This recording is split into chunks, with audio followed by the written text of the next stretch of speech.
Hello everyone, আসসালামু আলাইকুম। কেমন আছেন সবাই? দেশের পরিস্থিতি তো এখন মোটামুটি একটু ভালো। তো আশা করি সবাই সুস্থ আছেন, যে যেখান থেকে আমার এই ভিডিও দেখছেন ভালো আছেন। তো আরও একটি নিউ ভিডিও আপনাদের সাথে শেয়ার করব আজকে। তো আজকের ভিডিওটি আমি সাজিয়েছি হচ্ছে ঢাকা নিউ মার্কেটের পাশেই যে চন্দ্রিমা নিউ সুপার মার্কেট আছে। তো চন্দ্রিমার ভিতরে তো যারা যান তারা তো অবশ্যই জানেন যে এইখানে সুন্দর সুন্দর কিন্তু জিনিসের কালেকশন পাওয়া যায়। সব এমন এমন জিনিসগুলো যেগুলো আমরা অনলাইনে দেখে থাকি, তারপরে হচ্ছে অনেক পেজে কিন্তু আমরা এরকম সুন্দর সুন্দর কিউট কিউট জার, তারপরে হচ্ছে এই যে জগগুলা, তারপরে দারুণ দারুণ ডিজাইনের মগ, এসব টাইপের জিনিস সাধারণত কিন্তু অনলাইনেই দেখা যায়। তো আজকে আমি হচ্ছে সেই জিনিসগুলাই আপনাদের সাথে শেয়ার করছি, যে এগুলো হচ্ছে চন্দ্রিমা মার্কেটের ভিতরে গেলে পরে বিভিন্ন দোকান আছে, ওদের কাছে কিন্তু এই সুন্দর সুন্দর জিনিস আপনারা কিন্তু কিনতে পারবেন। বিভিন্ন পেজের থেকে এই সমস্ত দোকানে কিন্তু এইগুলোর দাম অনেকটা সাশ্রয় এবং কমের মধ্যে।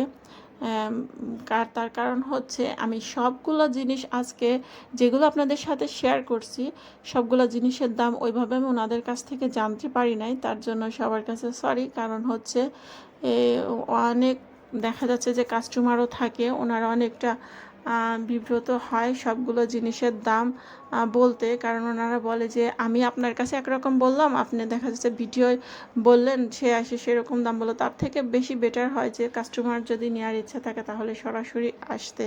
যেমন এটা হচ্ছে একটি তেলের জার। তো তেলের এই পটটা দাম চাচ্ছিল হচ্ছে ফার্স্টে 1100, তো পরে হচ্ছে আমার বললো লাস্ট 900 টাকায় দেওয়া যাবে। অথচ এই জারটাই কিন্তু মানে এই তেলের পটটাই কিন্তু আমি অন্য অন্য পেজে কিন্তু 1200 1500 এমন দেখছি। এটা তো একেবারে ইউনিক। আর আমি দেখছি পুরো গা প্লেন, ফুল ফুল নাই, আর এটাই তো সুন্দর ফুল করা। তো এই জন্যই হচ্ছে আমি বলবো আপনাদেরকে যে পেজ থেকে কেনাকাটা করা থেকে আমার মনে হয় এরকম সরাসরি মার্কেটে এসে দেখে শুনে দামাদামি করে কেনাকাটাটা করাই হচ্ছে বেস্ট। আর এখানে সবগুলো জিনিস আমি নিজের চোখে দেখছি, সব বেস্ট বেস্ট জিনিসের কালেকশন রাখছেন এনারা। এটা হচ্ছে একটা ঘড়ি, মানে দেখে কিন্তু বোঝাই যাচ্ছে না যে ঘড়ি এতটা সুন্দর হয়। ওয়ালের সাথে লাগাইলে মনে হবে যে মনে হচ্ছে যেন একটা ফুল ফুটে আছে এরকম।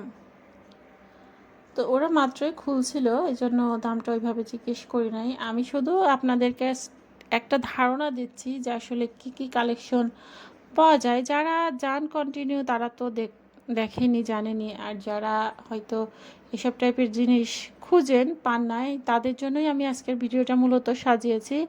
তো আমি নেক্সট ভিডিওতে ইনশাল্লাহ চেষ্টা করব এসব জিনিসের প্রাইসটা জানার জন্য। ওই দিন আমার আসলে খুবই একটু তাড়া ছিল, কারণ যেহেতু কোঠা আন্দোলন নিয়ে অনেকটা গ্যাঞ্জাম ফেসাদ চলতেছিল, মানে অনেকেই বলতেছিল যে নীলক্ষেতে নাকি আগুন দিছে। আমি খুব তাড়াতাড়ি বের হয়ে আসছি এখান থেকে, এই জন্য দামটা ওইভাবে আমি ওদের কাছে জিজ্ঞেস করতে পারি নাই, আমার খুবই তাড়া ছিল। তো আমি নেক্সট ভিডিও থেকে আমি চেষ্টা করব অনেক জিনিসেরই আপনাদের সাথে দাম শেয়ার করার জন্য। টুকটাক সবটুকু আসলে জানা ওইভাবে কোনো আপুই পারবে না। যারাই কিন্তু মার্কেটিং ব্লগ ছাড়ে ওনারা কিন্তু ওই অল্প দেখা যাচ্ছে 5-7টা জিনিসের দাম বলে, বাকিগুলো কিন্তু বলে না। কারণ হচ্ছে দোকানদাররাও কিন্তু তারা বেচা কিনা করে, তারা কিন্তু সবগুলো জিনিসের দাম ওইভাবে বলবে না, তারা বিরক্ত হয়। হ্যাঁ, কিছু কিছু আপুদের চ্যানেলে ডিটেলসলি দাম বলে, কারণ তারা হচ্ছে মানে প্রমোট করে, দোকানকে প্রমোট করে। যাদের চ্যানেলটা বড় সে সমস্ত আপুদেরকে দোকানদাররাই মানে আর কি ভাড়া ভাড়া বলতে কি মানে পেমেন্ট দিয়ে তাদেরকে হয়তো ভিডিও তাদের চ্যানেলে ছাড়ে, এই জন্য তারা দামটা ওইভাবে বলে দেয়। অ্যান্ড আমরা যেহেতু নিজেদের মতো করে ভিডিও করি, ওইভাবে আসলে আমাদের সুযোগ নাই, তার জন্য সরি। আমি চেষ্টা করব আপনাদের জন্য একটু দামটা জেনে ওইভাবে জানাতে। তো সবাই সুস্থ থাকবেন, ভালো থাকবেন, আমাদের জন্য দোয়া করবেন। আপনাদের জন্য অনেক দোয়া এবং ভালোবাসা রইল। আল্লাহ হাফেজ।